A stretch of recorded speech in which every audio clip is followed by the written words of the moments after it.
Hello guys, Neethu's വ്ലോഗിലേക്ക് എല്ലാവർക്കും സ്വാഗതം. ഇന്നൊരു വാട്ടർ ഹീറ്റിൻ്റെ നമുക്ക് കണ്ടാലോ. മോർണിംഗിൽ ഇത് സ്റ്റാർട്ട് ചെയ്യുന്നത് ബ്ലാക്ക് കോഫിയിലൂടെയാണ്. എൻ്റെ ലൈഫിൽ അവോയ്ഡ് ചെയ്യാൻ കഴിയാത്ത ഒന്നാണ് ബ്ലാക്ക് കോഫി എന്ന് പറയുന്നത്. അതിനാൽ ഡെയിലി റൂട്ടീനിൽ ഞാൻ എപ്പോഴും ബ്ലാക്ക് കോഫി ഉൾപ്പെടുത്തുന്നതാണ്. നിങ്ങൾക്കും അങ്ങനെ തന്നെയാണോ? ഇന്ന് രാവിലെ ഞാൻ ബ്രേക്ക്ഫാസ്റ്റിനായിട്ട് സ്റ്റാർട്ട് ചെയ്യുന്നത് ചപ്പാത്തി മേക്കിംഗ് ആണ്. എല്ലാവർക്കും റിസ്ക്കുള്ള ഒരു ബ്രേക്ക്ഫാസ്റ്റാണ് ചപ്പാത്തി എന്ന് എനിക്ക് തോന്നുന്നു. എൻ്റെ കാഴ്ചപ്പാടിൽ ഞാനിത് ഈസി മേക്കിംഗ് ആണ് ചപ്പാത്തി എന്ന് പറയുന്നത്. എങ്കിലും ഈ ഒരു ബ്രേക്ക്ഫാസ്റ്റ് ഞാൻ സ്കിപ്പ് ചെയ്യാറുണ്ട്.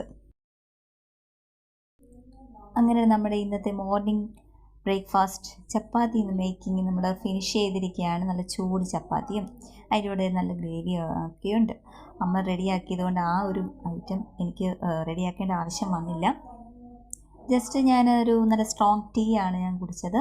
അതിനുശേഷം ഞാൻ ബ്രേക്ക്ഫാസ്റ്റ് സ്കിപ്പ് ചെയ്തുകൊണ്ട് കഴിക്കാത്തതിനാൽ ഞാൻ നല്ലൊരു പഴങ്കഞ്ഞി കുടിക്കാമെന്ന് വിചാരിച്ചു ഗൈസ്. അതുകൊണ്ട് തന്നെ കൊച്ചുള്ളിയും നല്ല കാന്താരിയും നല്ല മോര് കറിയൊക്കെ കൂട്ടിയൊരു നല്ലൊരു പിടി പിടിച്ചു.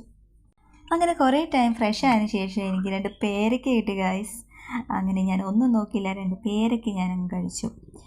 ബട്ട് പല്ല് പോകുമെന്നുള്ളൊരു ഭയം ഉണ്ടായിരുന്നു. പക്ഷേ വെരി ടേസ്റ്റി ആയിരുന്നു. മീഡിയം ടൈപ്പുള്ള പേരയ്ക്ക. അങ്ങനെ ഇന്നത്തെ ലഞ്ച് എന്ന് പറയുന്നത് നല്ല ചൂട് കുത്തരിച്ചോറും അതോടൊപ്പം നല്ല ഉരുളക്കിഴങ്ങ് മെഴുക്ക് വരട്ടിയും മൺചട്ടിയിൽ നമ്മൾ പ്രിപ്പയർ ചെയ്ത ഒരു കുമ്പളങ്ങ തേങ്ങ അരച്ച കറിയാണ്. മോര് കറിയാണ്. അത് പുളിശ്ശേരി എന്ന് നമ്മൾ അറിയപ്പെടുന്നതാണ്. അതിൻ്റെ കൂടൊപ്പം പിക്കിൾസും നല്ല പടവലങ്ങ തീയൽ, ഫിഷ് കറി എല്ലാ ഐറ്റവും ഉണ്ടായിരുന്നു. അങ്ങനെ ലഞ്ച് ഒക്കെ ആയിരുന്നു.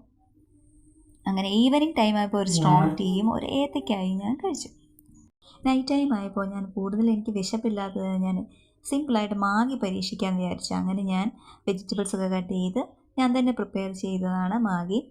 അതോടൊപ്പം ഞാൻ വെള്ളവും ഇടയ്ക്കിടയ്ക്ക് കുടിക്കാറുണ്ട്. അപ്പോൾ ഇന്നത്തെ വ്ലോഗ് ഇത്രയേ ഉള്ളൂ. Bye bye.